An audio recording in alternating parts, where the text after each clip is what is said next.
DXDC Radyoman Report. Magtagbo karong adlaw ang Special Investigation Task Group Castellones sa ikaduhang hugna sa case conference. Sumala ni Police Major Antonio Luy, Station Commander sa Bahada Police Station. Usa sa mga ipresenta nila ang dakong posibilidad nga tungod sa negosyo ang motibo sa pagkutlo sa kinabuhi sa 68 anyos nga kanhi politiko sa Katiil, Davao Oriental nga si Jessilo Castellones. Apan wala gihapon gipadaplin sa mga investigador ang uban pang anggulo tungod nagapangala pa sila og pulidong mga ebidensya sa kasulbaran sa kaso. Matod ni Loy, gina-identify pa gihapon nila ang gunman nga na-capture sa CCTV ug ang usa pa ka suspect nga nag-drive sa motor nga nagsilbing getaway vehicle sa krimen. Napatay konkreto ba na makaling. Although may idea na ta, pero ang linkage mo ng pag-link na to sa pag-file sa kaso ba mo na itong ginatanaw.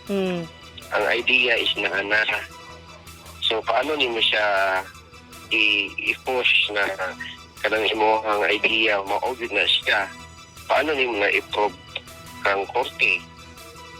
So sa karon nagapangita pa gid sa og kuan nga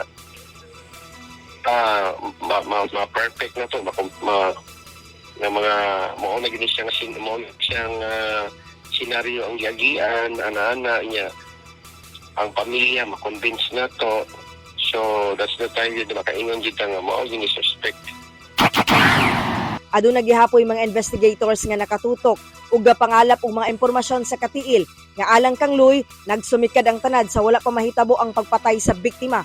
Samtang buot usab sa pamilyang Castellones nga didto ilubong sa Katiil, Davao Oriental ang biktima nga nakahaya karon dinhi sa Dakbayan sa Davao. Kasama mo sa balita ug serbisyo publiko. Radyoman Amy Ginita, Tatak RMN.